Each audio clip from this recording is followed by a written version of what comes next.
Dan. Numéro 2, c'est 13. Sénateur Cormier.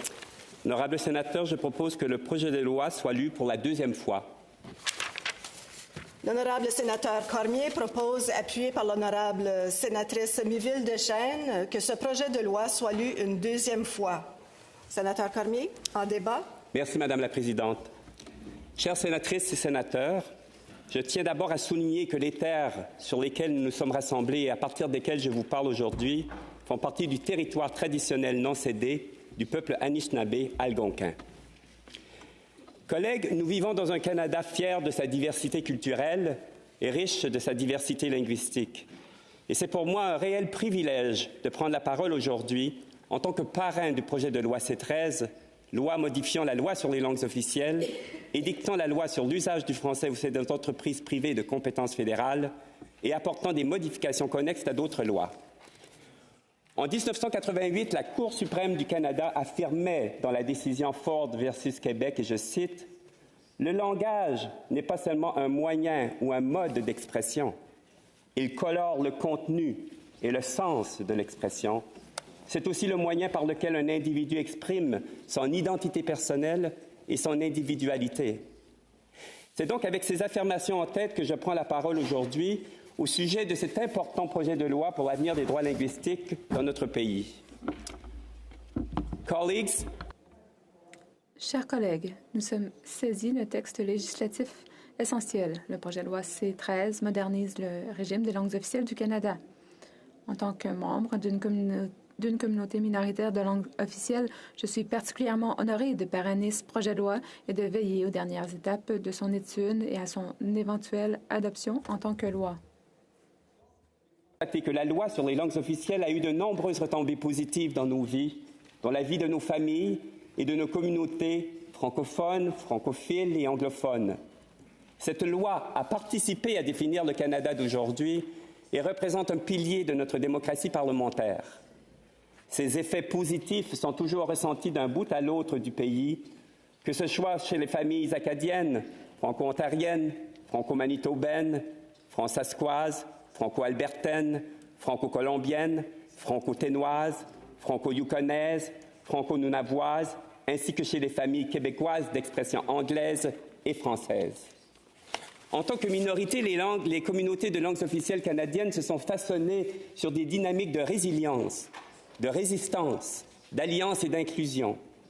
Et nous sommes tous gagnants et gagnantes, collègues, lorsque nous avons accès de façon égale aux deux langues officielles. Le fait d'avoir deux langues officielles du vivre ensemble au Canada favorise l'épanouissement de nos communautés et renforce les relations entre tous les Canadiens et Canadiennes. La loi sur les langues officielles revêt donc aussi un caractère important dans le paysage politique, social et constitutionnel canadien. Nous sommes nombreux et nombreux à avoir été témoins de l'évolution des droits en matière de langues officielles depuis l'adoption de la première loi en 1969.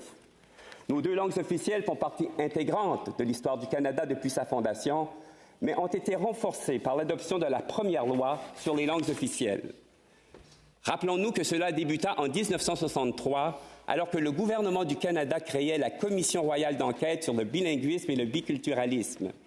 Cette commission entreprit un examen sur l'état du bilinguisme au pays afin de répondre aux préoccupations formulées par les francophones, notamment à l'endroit des inégalités vécues au sein du gouvernement fédéral.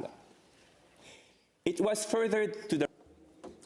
à la suite des recommandations de la commission Laurando-Dunton que la première loi sur les langues officielles a été adoptée en 1969, faisant du français et de l'anglais les deux langues officielles du Canada.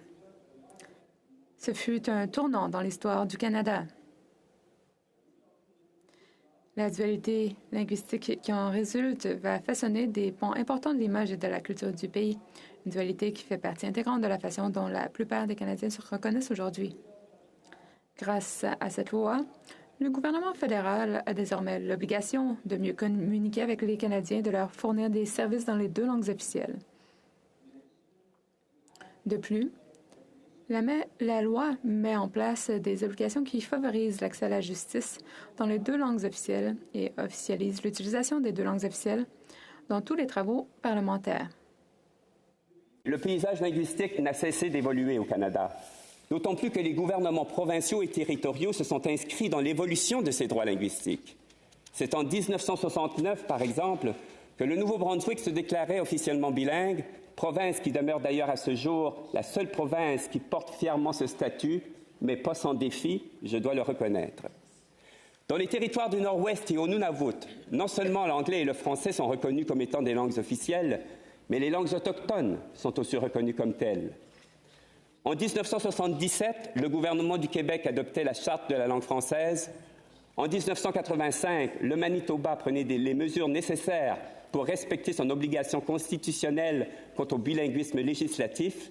Et en 1986, l'Ontario s'est doté de la loi sur les services en français, loi qui reconnaît le droit d'utiliser le français à l'Assemblée législative, qui oblige celle-ci à adopter ses lois dans les deux langues et qui garantit le droit de recevoir des services provinciaux en français dans certaines de ces régions.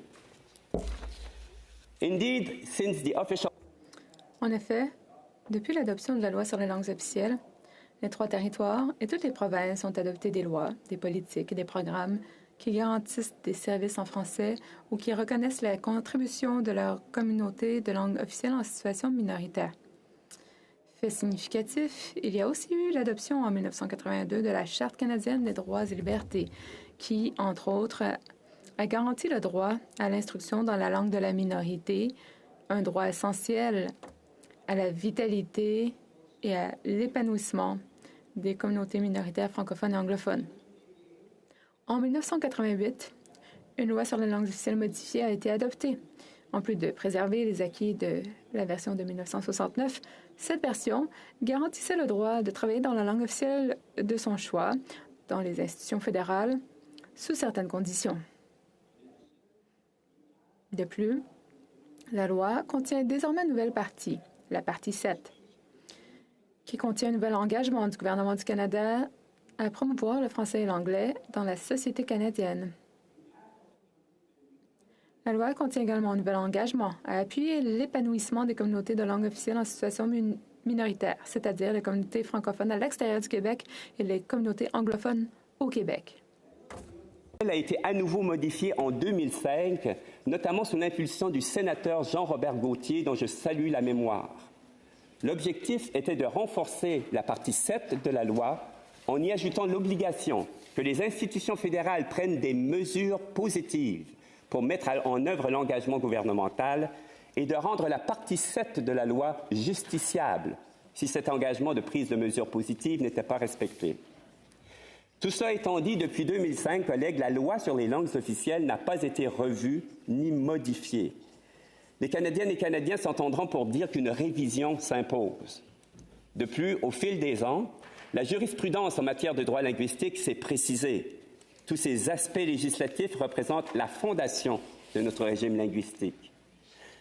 Et c'est par l'intermédiaire de la mise en œuvre de mesures administratives, réglementaires et de programmes que le gouvernement du Canada assure le déploiement de sa vision nationale.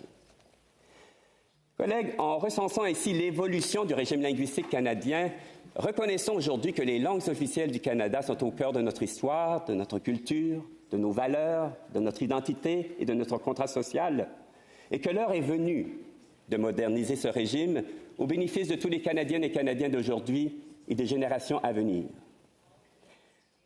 Why is it so important to... Pourquoi est-il si important de moderniser notre loi sur les langues officielles maintenant? Parce que nous ne devrions jamais perdre de vue le fait que la loi est l'une des raisons pour lesquelles nos 2 langues officielles sont parlées et célébrées partout au Canada aujourd'hui. Nous pouvons être fiers de nos langues officielles, de notre régime linguistique qui comprend les langues autochtones et de la résilience, de l'endurance et de la force de conviction dont nos 2 communautés de langue officielle en situation minoritaire ont fait preuve au fil des ans. La loi a entraîné des changements importants dans la société canadienne. En effet, le taux de bilinguisme au Canada a augmenté de 50 % depuis l'adoption de la première version de la loi sur les langues officielles. De nos jours, plus de 30 ans après la dernière mise à jour majeure, la loi sur les langues officielles a besoin d'être modernisée. Cette modernisation est nécessaire pour que la loi suive le rythme d'une société en évolution, marquée par des réalités technologiques, sociales et démographiques qui n'existaient pas en 1988. Nous avons devant nous est le reflet d'un processus de consultation étoffé.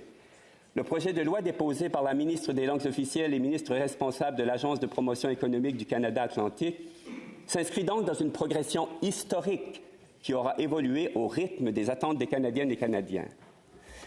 Malgré les avancées réalisées depuis 1969 à l'échelle fédérale, provinciale et territoriale, il n'en demeure pas moins qu'il faut agir rondement en modernisant le régime de langues officielles du Canada, alors que le dernier recensement crée un état d'urgence en faisant état du recul important de la proportion de Canadiennes et de Canadiens bilingues aptes à s'exprimer, à vivre et à travailler dans les deux langues officielles. The bill is the result of Le projet de loi est le résultat de consultations avec des parties prenantes dans tout le pays, un processus qui a commencé en 2019. De nombreux intervenants ont participé à cette conversation nationale. Les comités parlementaires, le commissaire aux langues officielles, les organismes communautaires, les chercheurs, les associations professionnelles et les syndicats ont tous soumis des mémoires et des rapports de recherche. N'oublions pas non plus les provinces et les territoires qui ont partagé leur vision, leurs positions et leurs aspirations respectives lorsqu'ils ont été consultés. Rappelons-nous également que notre comité sénatorial permanent des langues officielles avait déjà proposé des changements à la loi en 2019 dans son rapport final intitulé « Moderniser la loi sur les langues officielles, les points de vue des institutions fédérales et les recommandations » et qu'il a fourni des orientations importantes lors de son étude préalable du projet de loi C-13 qui ont été effectivement prises en compte dans la version actuelle dont nous sommes saisis. Chers collègues, nous devrions être fiers de cette importante contribution à la conversation nationale, de la contribution du Comité et du Sénat. Je reconnais et j'apprécie sans réserve le travail essentiel que notre nouveau président du Sénat, notre nouvelle présidente, accomplit dans le cadre de nos études sur cette importante question. Chers collègues, pour féliciter et remercier notre nouvelle présidente, l'honorable Raymonde Gagné. Rigueur, engagement, collaboration, bienveillance et détermination sont les mots qui me viennent à l'esprit quand je pense à sa contribution à l'étude de ce projet de loi et à l'étude des langues officielles de façon générale. Merci, Madame la Présidente. Merci, Madame Raymonde Gagné, pour votre précieuse contribution. La communauté franco-manitobaine, la francophonie canadienne et le Canada tout entier peut être fiers de vous. Je vous remercie.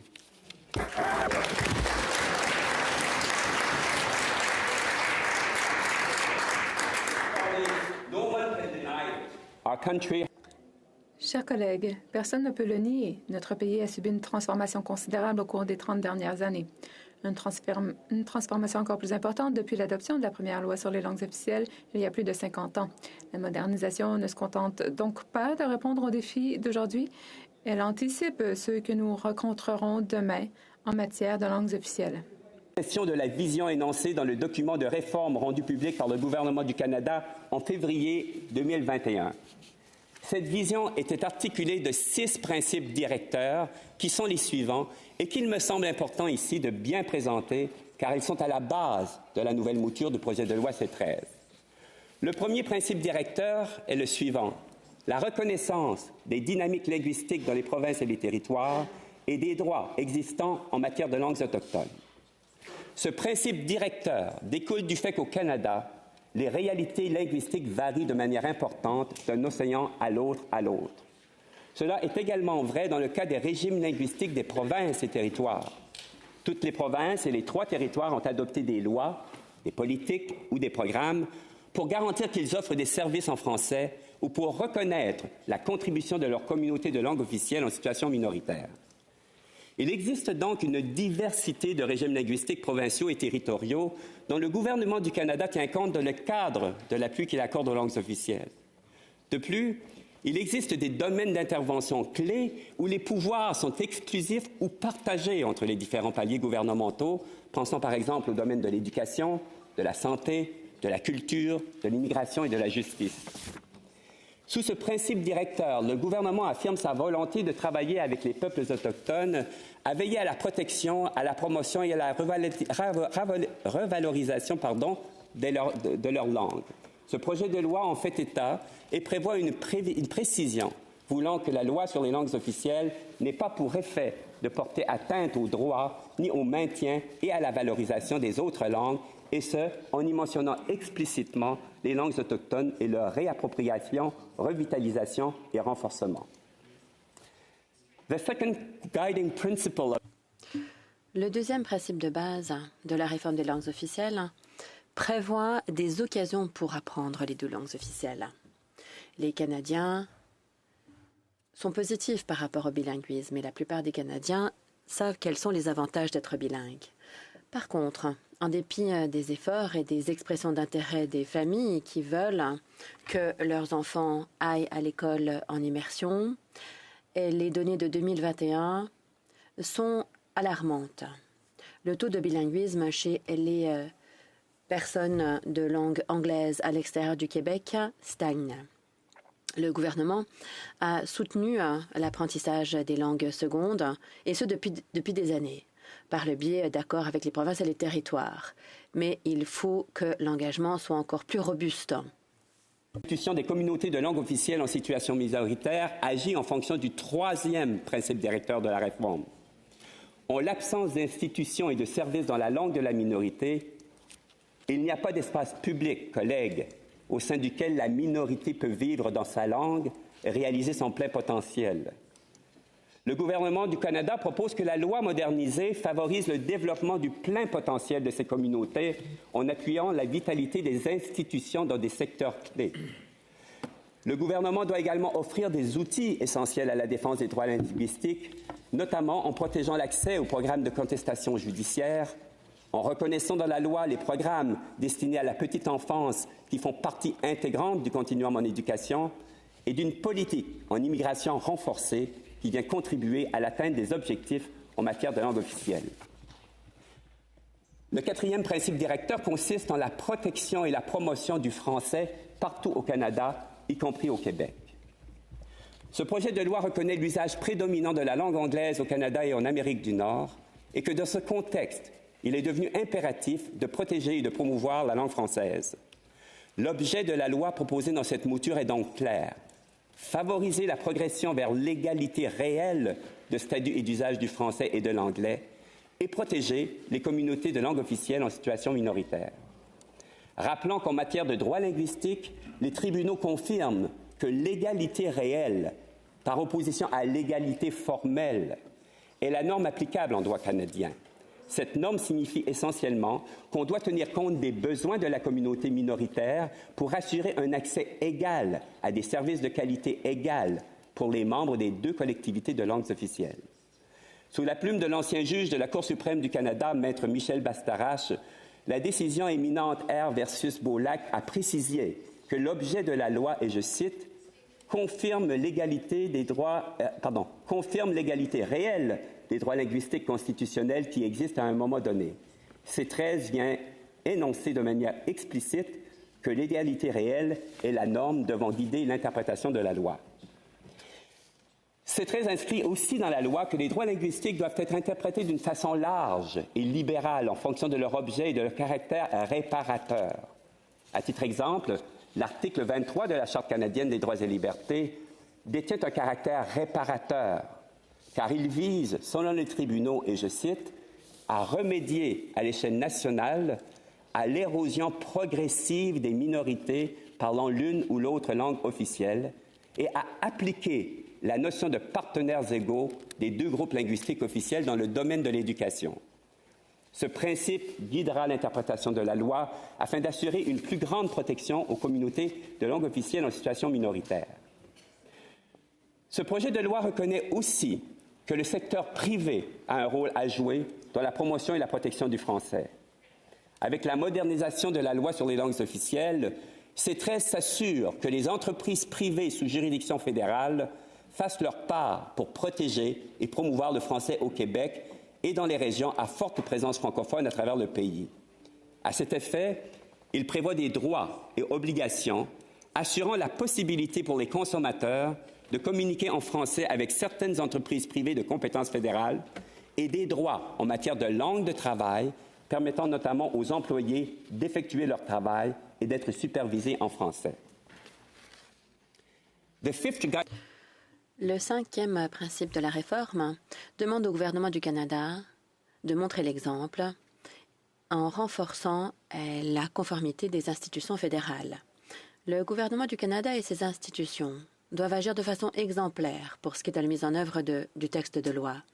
Le texte de loi contient effectivement des mesures concrètes pour s'assurer que l'accès au système de justice est équitable dans l'une ou l'autre des langues officielles.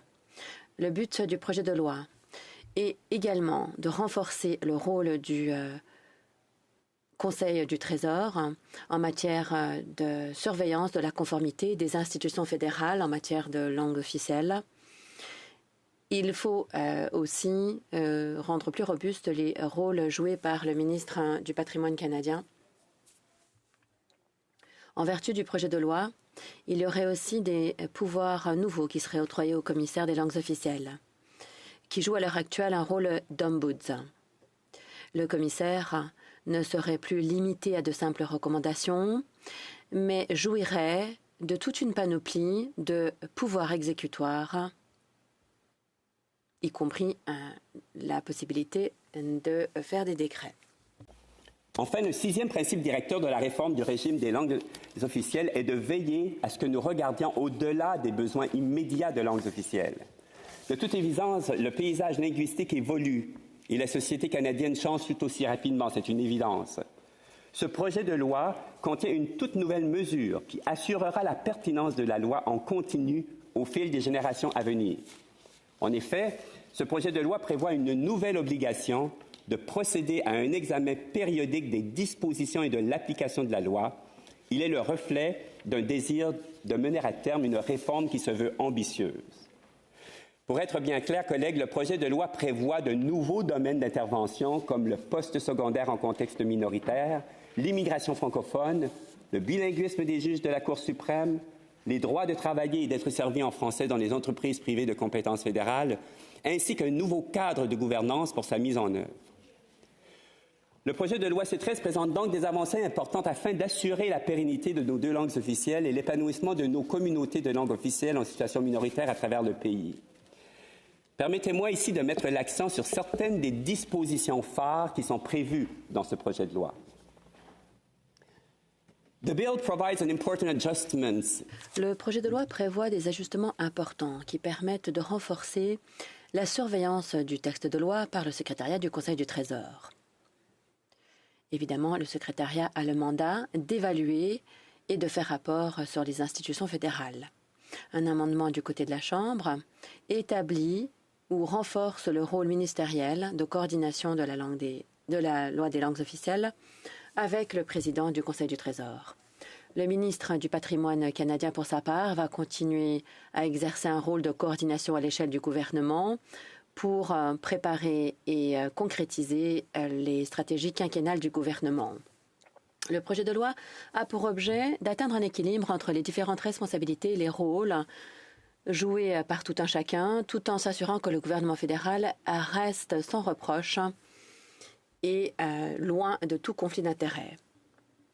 La question a été soulevée par l'ancien commissaire aux langues officielles, Graham Fraser, qui a dit en 2008 « Les agences centrales doivent également éviter d'être jurés et jurys, et c'est pour ça qu'il faudrait que les responsabilités relatives au programme ne soient pas assumées par ces agences. » Le professeur Donald Savoie a dit la même chose dans son discours.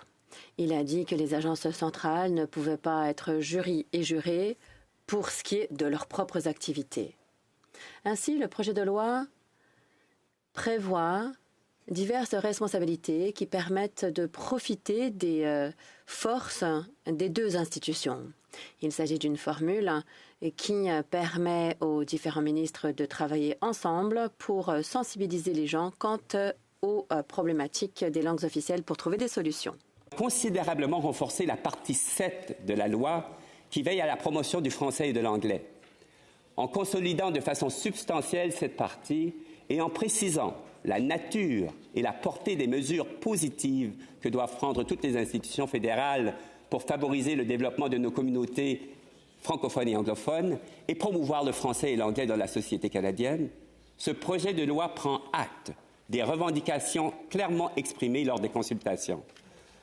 Ces 13 précisent que les mesures positives doivent être concrètes et prises avec l'intention d'avoir un effet favorable sur la mise en œuvre de certains engagements du gouvernement, notamment celui de protéger et de promouvoir le français. En fait, dans le texte de loi, il y a une liste d'exemples concrets de mesures positives à l'intention des institutions fédérales.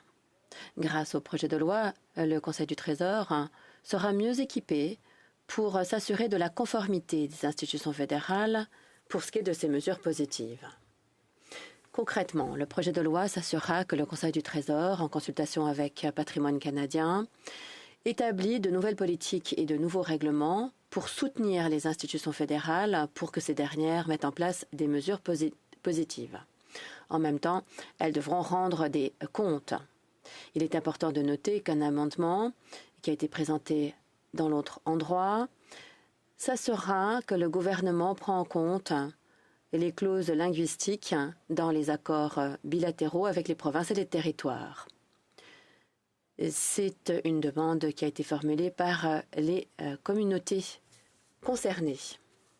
Devront consulter effectivement les communautés dans la prise de mesures positives de la manière suivante, et je cite, « recueillir l'information pertinente, obtenir l'opinion des minorités francophones et anglophones et d'autres intervenants concernant les mesures positives faisant l'objet de consultations, fournir aux participants l'information pertinente sur laquelle reposent ces mesures positives, considérer leur opinion avec ouverture et sérieux et être disposé à modifier ces mesures positives. » Fin de la citation.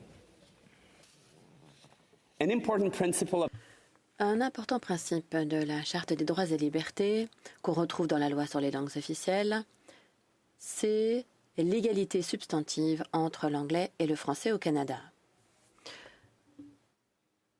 Une de nos langues officielles fait face à une réalité à laquelle on ne peut pas échapper, c'est-à-dire que le français est une langue minoritaire et vulnérable.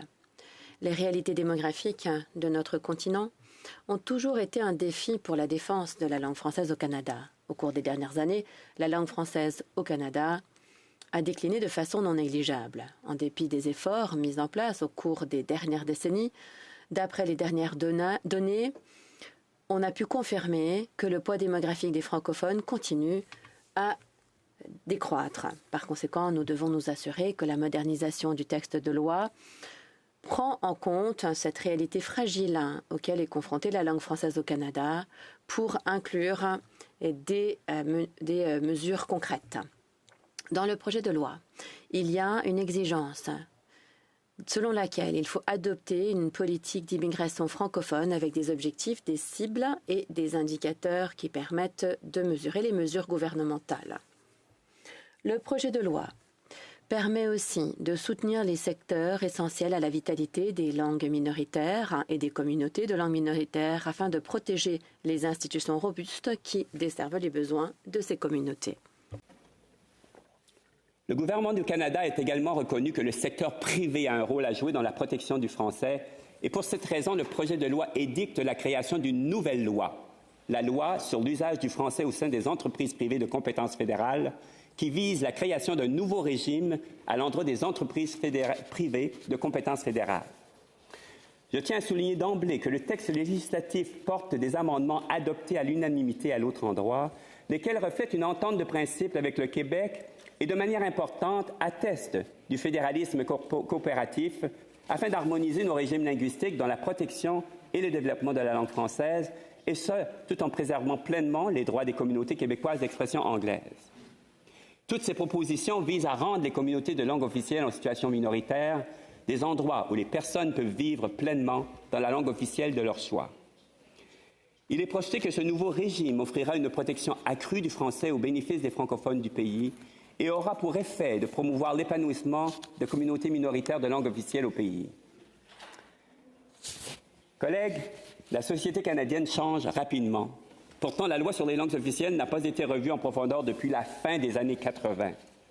Le projet de loi prévoit alors un mécanisme menant à une révision décennale de la loi pour s'assurer qu'elle demeure actuelle et qu'elle ait des retombées positives de génération en génération.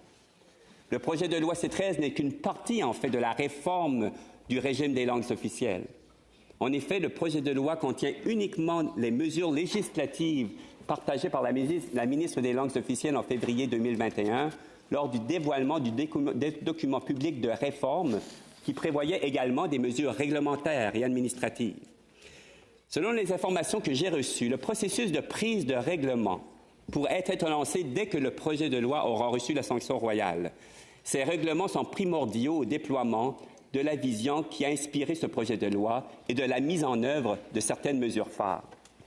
Concrètement, la réforme débute avec la sanction royale, comme nous le savons, mais elle ne prendra forme de son entièreté que suivant la prise de règlement et de la mise en œuvre subséquente de certaines mesures et de nouveaux régimes par l'intermédiaire de décrets.